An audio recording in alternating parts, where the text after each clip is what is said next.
우리가 지금 코로나19 때문에 그저 일주일에 한 번 주일에 모여서 예배 드리는 것을 그치고 있는데요. 그러다 보니 제가 매주는 아닐지라도 2주나 3주에 한 번 정도씩 영상을 찍어서 수요일에 올리곤 했었습니다. 지금까지는 주로 기도에 관련된 영상을 찍어서 올렸었고요.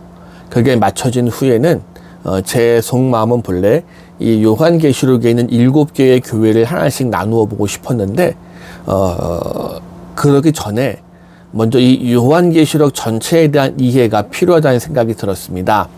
그래서 지난번까지 사경에 강의했던 이 요한계시록 영상을 3개를 차근차근 올렸습니다. 아마 다 보셨을 줄로 믿습니다. 만약 보시지 않았으면 돌아가셔서 보셔야 합니다. 그리고 이걸 요한계시록 사경회 때 강의를 전제 조건으로 해서 이걸 들은 뒤에 이제 우리는 조금 더 요한계시록에 있는 초두에 있는 7개의 교회에 대해서 하나씩 나누어 보려고 합니다. 사실 요한계시록은 기본적으로 사도 요한이 pat모섬에서 소아시아에 있는 7교회에 보낸 편지 글이 시작인 겁니다. 환상이 많아서 환상에 대해서 우리가 생각합니다만은 더 중요한 건 분명히 요한계시록 1장과 2장에 기록합니다. 하나님의 음성 속에서 소아시아에 있는 7교회에 보낸 편지라고 말이지요. 그만큼 7교회가 상당히 중요해서 이 기회를 통해 나누어 보려고 합니다. 오늘은 그 첫 번째로 이 에베소 교회와 관련된 이야기입니다. 그래서 본문은 요한계시록 2장 1절로 7절입니다. 요한계시록 2장 1절로 7절. 요한계시록 2장 1절로 7절입니다. 함께 읽지요. 에베소 교회의 사자에게 편지하라. 오른손에 있는 7뼈를 붙잡고 7 금 촛대 사이를 거니시는 이가 이르시되 내가 내 행위와 수고와 내 인내를 알고 또 악한 자들을 용납하지 아니한 것과 자칭 사도라 하되 아닌 자들을 시험하여 그의 거짓된 것을 내게 드러낸 것과 또 내가 참고 내 이름을 위하여 견디고 게으르지 아니한 것을 아노라. 그러나 너를 책망할 것이 있나니 너희 처음 사랑을 버렸느니라. 그러므로 어디에 떨어졌는지를 생각하고 회개하여 처음 행위를 가지라. 만일 그러하지 아니하고 회개하지 아니하면 내가 내게 가서 내 촛대를 그 자리에서 옮기리라. 오직 내게 이것이 있으니 내가 니골라 당의 행위를 미워하는도다. 나도 이것을 미워하노라.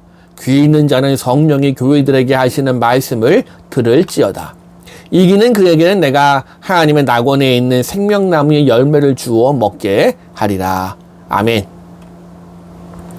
자, 예수님께서 사도 요한을 통해서 소아시아의 7교회에 보낸 주님의 편지가 요한계시록의 핵심이라고 말할 수 있는데 원하기는 그 주님의 편지가 오늘 저와 여러분에게도 다가올 수 있기를 소망합니다. 동시에 저와 여러분은 이미 주님의 편지입니다. 그래서 고린도후서 3장 3절은 이렇게 기록하지요. 너희는 우리로 말미암아 나타난 그리스도의 편지니 이는 먹으로 쓴 것이 아니요 오직 살아계신 하나님의 영으로 쓴 것이며 또 돌판에 쓴 것이 아니요 오직 육의 마음판에 쓴 것이라.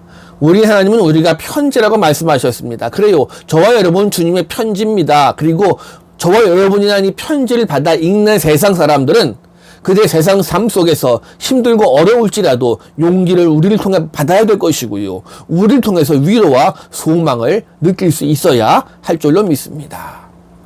교회. 자, 이 소아시아의 7교회, 요한계시록 2장 1절, 요한계시록 2장과 3장에 있는 이 7교회의 모습은 마지막 시대를 살아갈 교회가 교회로서 가져야 될 사명과 성도가 성도로서 어떻게 버텨야 될지, 어떻게 이겨야 될지를 그 믿음의 자세를 잘 드러내 보여준다고 할 수가 있습니다. 그래서 우리는 이 요한계시록을 통해서 소아시아의 7교회의 믿음의 형편을 살펴보면서 우리 믿음의 도전을 받을 수 있기를 소망합니다. 이 편지는 사도 요한이 반모라는 섬에 유배를 당한 뒤에 그곳에서 하나님의 계시를 받아 기록한 내용입니다. 일반적으로 학자들은 이 편지의 기록 연대가 기원 후 81년에서 96년 사이, 그러니까 기원 후 90년을 전후해서 기록되었다고 보고 있는데, 이 시기는 로마의 도미티아누스 황제가 다스리던 시기였고요. 이 시기는 그리스도인들에 대한 강한 핍박과 박해가 무섭게 일어나던 그런 시대이기도 합니다. 자, 사도 요한이 왜 이 반모섬에 붙잡혀 있었는지 요한계시록 1장 9절을 보니까 그가 하나님의 말씀과 예수를 증언했기 때문에 붙잡혀 있음을 알 수가 있습니다. 예수 그리스도의 복음을 향한 마지막 증인으로서 그는 자신의 최선을 다한 삶을 살다 보니 붙잡혀서 지금 귀양살이 하게 된 거지요. 자, 이 당시는 황제가 신으로 숭배받던 시대인데, 황제는 신이 아니라고, 하나님과 예수 그리스도만이 경배의 대상이라고 가르쳤으니 로마인들에게 붙잡힐만 했겠지요. 그가 잡혀있던 이 반모섬은 사실 거칠고 황량한 바위섬입니다. 과거 2002년, 올해가 2021년이니까 벌써 한 20년쯤 됐습니다.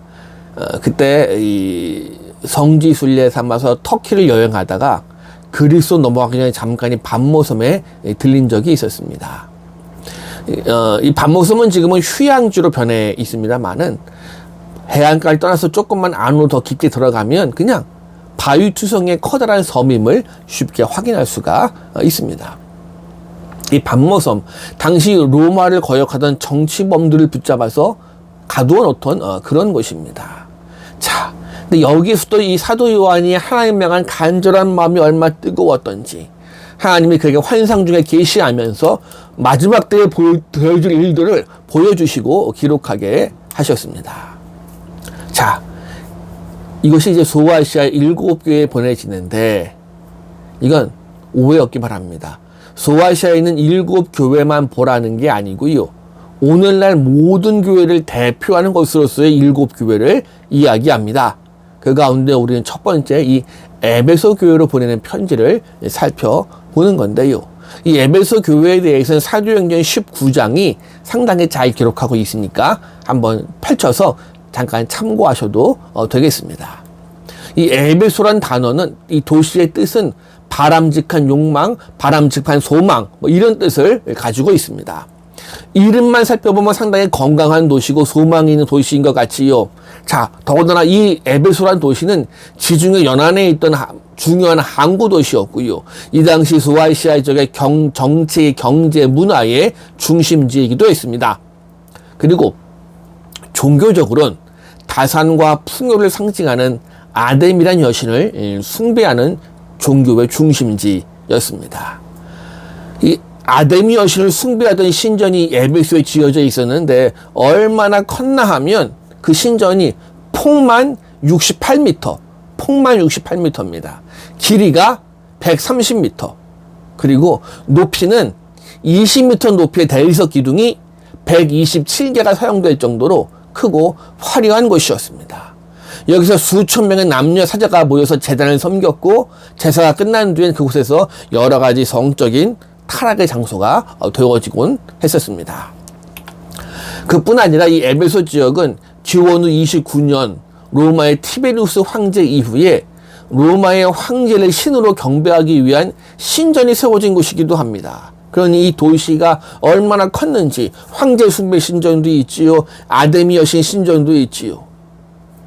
에베소란 지역은 정치, 종교, 문화적으로 발전했을지 모르지만 부패하고 난잡한 곳이었다고 보시면 될 것 같습니다.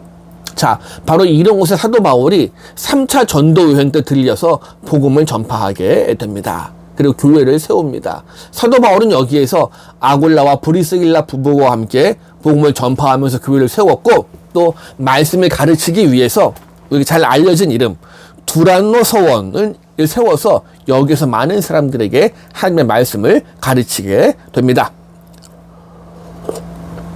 이 에베소 교회에서 사도 바울은 3년에 가까운 세월 동안 열정 가지고 선교에 온 정성을 기울였고요. 하나님의 말씀을 가르치는 일에 최선을 다합니다. 이런 최선을 다한 섬김이 있었기 때문에 그가 선교 여행을 마치고 예루살렘으로 돌아갈 때, 자, 밀레도에서 이 에베소 교회 장로를 다 사도 바울이 초청해서 교회를 내가 떠나지만 당신들 여기 남아서 여기 사람들이니까 교회를 잘 지키고 섬겨달라고 당부하면서 서로 목을 껴안고 울면서 헤어질 정도로 귀한 사귐이 있던 교회로 유명한 곳이 바로 이 에베소 교회입니다.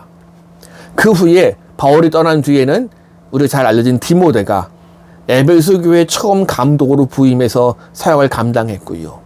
그 다음은 사도 요한이 반모섬에서 풀려난 뒤에 이 지역에 와서 여기에서 복음을 전파하며 사역을 감당했다고 교회사는 우리에게 전해주고 있습니다. 그러니 이 에베소 교회는 그리스도인이란 이름이 처음 붙여진 안디옥 교회와 그리고 예루살렘 교회와 더불어서 상당히 중요한 역할을 감당한 교회였습니다. 자, 그런데 사도 요한이 반모섬에서 성령에 감동되어서 하나님의 음성 듣기를 환상 중에 보는 이 일을 기록하면서 이 에베소 교회를 언급하게 됩니다. 이 에베소 교회의 편지를 보내라 말씀하신 그분에 대한 설명이 또 요한계시록 1장 13절로 16절에 잘 드러나 있어요. 그래요. 오늘도 살아계셔서 교회에 대하여 말씀하시는 우리 주님 예수 그리스도 그분은 정말 대단한 위엄과 권세를 가지신 분인 줄로 믿습니다. 그분이 입으신 끌리는 옷과 이 가슴에 금 띠는 구약시대 대제사장들이 입던 에봇을 상징합니다. 꼭 그분은 우리 죄인들을 위한 영원한 대제사장 되었음을 우리에게 잘 보여주는 문구입니다. 또 그의 눈은 불꽃 같고 해서 이 불꽃 같은 눈은 세상의 모든 걸 꿰뚫어 보시는 그분의 눈을 이야기합니다. 그리고 많은 물소리 같은 음성은 세상 어떤 것에도 오염되지 않은 맑고 청호한 하나님의 위엄과 높으신 권세를 의미합니다. 이렇게 사도 요한은 그분의 모습을 설명하면서 하늘의 모든 것을 가지신 분으로 영광과 존귀를 갖고 계시는 분임을 우리에게 말한 뒤에 오늘 본문 2장 1절에서 또 이렇게 설명합니다. 오른손에 있는 7뼈를 붙잡고 7 금 촛대 사이를 거니시는 이라고요. 자, 손에 7뼈를 잡으시고 주님의 이름으로 지상에 세워진 모든 교회를 돌보시고 지키신다는 뜻입니다. 또 그곳에서 거니시는 이라는 것은 오늘도 살아계셔서 교회뿐 아니라 세상의 모든 걸 다 주관하시는 그런 분이라는 뜻을 담고 있습니다. 그래요. 이 땅에 세워진 모든 교회는 예수 그리스도의 피값으로 사신 거룩한 교회이기 때문에 그분의 돌봄과 그분의 임재 속에 있을 때만 교회가 교회될 수 있는 줄로 믿습니다. 자, 이런 권세를 가지신 분이 이제 에베소 교회를 칭찬하시는데 내가 내 행위와 수고와 내 인내를 알고 또 악한 자들을 용납하지 아니한 것과 자칭 사도라 하되 아닌 자들을 시험하여 그의 거짓된 것과 내가 드러낸 것 그게 거짓된 것을 내가 드러내는 것과 또 내가 참고 그 내 이름을 위하여 견디고 게으르지 아니한 것을 아노라라고 말씀하십니다. 이건 에베소 교회가 하나님을 향한 믿음을 어떻게 간직했는지를 잘 보여줍니다.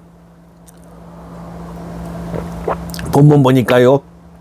에베소 교회를 향해서 주님 말씀하시기를 행위와 수고와 인내를 안다 말씀하십니다. 여기서 행위라는 건 하나님 앞에서 믿음 가진 사람으로 어떻게 살아왔는지를 의미하는 것이고요. 수고라는 건 우상 숭배와 황제 숭배의 어려움 속에서 그저 간신히 믿음 지키는 정도가 아니라 목숨 걸고 최선을 다해서 전력 투구하는 그런 모습을 가르칩니다. 또 인내라는 말은 믿음의 삶을 살아가기가 어렵고 불리한 환경이지만 수동적인 대처가 아니라 끝내 그 어려운 환경을 뚫고 이겨나가는 믿음의 인내를 이야기합니다. 자, 이건 그러니 이 당시 에베소 지역의 성도들이 온전한 믿음 가지기 위해 노력한 것이 얼마나 컸는지 그리고 그들이 얼마나 애썼는지 얼마나 힘들었는지를 우리에게 잘 보여줍니다. 그러니 주님이 칭찬하실 밖에요. 악한 자들을 용납하지 아니한 것과 거짓 선지자들을 시험하여 그들의 참된 하나님의 사람이 아님을 드러냈다라고 칭찬하십니다. 교회가 거짓 선지자들의 거짓 가르침에 때문에 혼란해질 수 있는 그 어려움 속에서도 그들은 이 교회의 순수함을 지키기 위해서 복음을 분별하는 지혜가 있었고, 또한 옳지 않은 가르침에 맞서 싸우는 담대함도 있었습니다. 더 중요한 건 그들이 주님의 이름을 위해서 게으르지 아니한 것을 안다, 주님 말씀하십니다. 그리고 보면 믿음 생활을 잘하는 사람들은 부지런해야 합니다. 우리가 아침부터 저녁까지 얼마나 바쁘게 활동합니까? 근데 거기에 대해서 믿음 가진 사람들은 말씀 읽어야지요, 기도해야지요, 또 예배 참여해야지요. 우린 더 부지런하게 살 수밖에 없는 사람들입니다. 자, 그래서 이런 느낌이 듭니다. 오늘 본문 보니까 에베소 교회의 이 열심을 주님이 알고 계신다고, 그들이 게을러지지 아니함을 내가 알고 있다고 칭찬하신 것처럼 그 칭찬이 오늘 저와 여러분이 향하게 되어지기를 축원합니다. 근데 이렇게 칭찬하신 에베소 교회를 향해서 주님이 책망할 것이 하나 있다 말씀하십니다. 바로 4절 말씀에 기록한 것처럼 내가 첫사랑을 버렸다. 마음 아픈 책망이고 정신이 번쩍 드는 이야기이기도 합니다. 여기서 말하는 첫사랑이 무엇인지 몇 가지 생각해 볼 필요가 있습니다. 먼저는 그리스도로 인해서 성도들끼리 가지고 있던 성도의 교제로서의 사랑을 잃어버렸다는 겁니다. 우리가 예수를 구주로 고백하면서 믿음의 형제가 되었고 자매가 되었던 성도 간의 그 순수한 첫사랑을 잃어버렸다는 거니까 말입니다. 어느새 성도와의 만남이 때론 형식적이고 가식적이고 순수하지 못한 사랑으로 변해버리지는 않았습니까? 이건 믿음 안에서 순수한 만남이 아니라 나의 유익과 목적을 채우기 위한 만남으로 변질되지 말라는 경고입니다. 또 한 가지는 신부가 신랑을 향한 아름답고 순수한 사랑을 가졌던 것처럼 우리가 예수 그리스도를 향한 내적인 헌신을 잃어버리지 않았니? 라는 질문입니다. 우리가 한참 뜨거울 때는 내가 믿음만 가지고 승리하겠습니다, 다짐했습니다만은 살다 보니 세상과 타협하면서 믿음을 가장해서 스스로를 속이고 있지는 않은지 돌아보라는 이야기입니다. 또 한 가지는 예수 그리스도가 만났을 때 그 기쁨과 감격을 이제 식어버리지 않았니? 잃어버리지 않았니? 이렇게 에베소 교회의 잘못을 지적하신 주님께서는 다행히 지적만 하시는 게 아니라 회복하기 위한 방법을 3가지를 요구하십니다. 첫 번째가 본문 보니까 생각하라. 2번째 회개하라. 3번째 처음 행위를 가지라. 처음 생각하라. 중요한 겁니다. 현재의 어렵고 힘든 믿음의 삶과 내가 과거에 가졌던 그 아름답고 헌신했던 믿음을 한번 비교해 보라는 겁니다. 그리고 깊이 생각하라는 겁니다. 히브리서 2장 2절에서는 믿음의 주요 또 온전케 하시는 이 예수를 바라보라.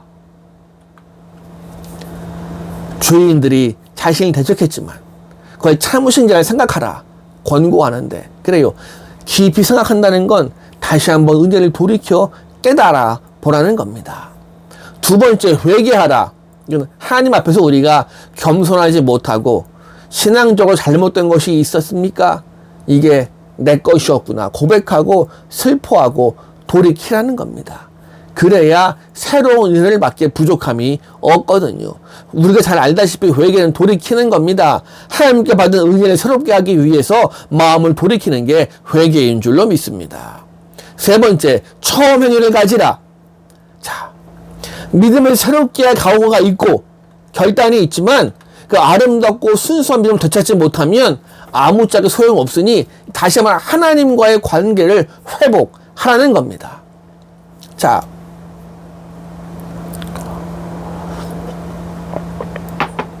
결국 주님께서 이 에베소 교회를 향해 말씀하시는 것이 무엇입니까? 그들의 아름다운 헌신, 수고, 봉사, 인내, 그 모든 것을 기뻐하신 주님께서는 그 모든 것이 바로 내가 너희를 사랑하였던 그 사랑처럼 순수하고 아름답고 희생적인 것을 사는 것이 아니라 이제는 그저 신앙적인 연륜과 은혜 받았던 경험 가지고 살아가니 곤란하다는 겁니다. 전통과 경험만 가지고 믿음의 삶을 살 수 없음을 이야기합니다. 그래서 우리의 믿음은 다시 한번 순수해져야 합니다. 우리의 봉사도 더욱더 간절한 봉사가 되어야 합니다. 내 모든 걸 들어서라도 하나님이 더 기뻐하시고 이 땅의 삶의 나라가 확장되어 간다면 우리가 무엇이 아깝겠습니까? 사랑하는 성도 여러분, 우리 새일교회를 향한 주님의 음성을 가만히 들어볼 수 있기를 원합니다. 어떤 칭찬이 있고 어떤 책망이 있는지 귀를 기울여 보십시다. 왜냐하면 오늘 주님께서 말씀하시기를 성령이 교회들에게 하시는 말씀을 들어보라 하였기 때문입니다. 세미한 음성으로 말씀하시는 그 거룩한 음성을 겸손히 들을 수 있기를 원합니다. 이제는 우리의 섬김이 한층 더 성숙한 섬김으로 바뀌어갈 수 있기를 원합니다. 다른 거 다 제껴놓고 딱 한 가지, 하나님을 사랑하는 그 한 가지 이유만 가지고 봉사하는 우리의 모습이 되어지기를 원합니다. 주님과 나누었던 그 순수한 첫사랑을 가지고 아름다운 마음 가지고 최선을 다해서 하나님께 영광을 되어질 수 있기를 소망합니다. 그래서 이기는 자에게 주시는 생명나무의 과실을 함께 먹는 은혜가 저와 여러분에게 함께 이루어지기를 주님의 이름으로 간절히 부탁을 드립니다. 자, 기도하지요. 하나님, 오늘 우리의 모습을 돌아보게 하소서. 우리가 이 험한 세상에서 그래도 믿음 지키며 잘 살고 있습니까? 감사합니다. 얼마나 기쁜 일인지요. 그런데 어느 순간 우리 신앙의 경험과 전통이 우리의 하나님을 향했던 그 순수한 첫사랑을 막아놓고 있지는 않은지 모르겠습니다. 주님, 다시 한번 주님을 향한 그 만났을 때 그 기쁨과 감격을, 사랑하는 성도들과의 교제를 회복시켜 주옵소서. 내 마음속에 다시 한번 주님과의 관계가 회복되어지게 하시고 주님으로 말미암아 기뻐할 수 있게 원합니다. 저희 위에 역사하여 주옵소서. 감사를 드리며 우리 주 예수 그리스도의 이름으로 기도드렸습니다. 아멘. 예, 감사합니다. 여기까지 모두 마치기로 하겠습니다.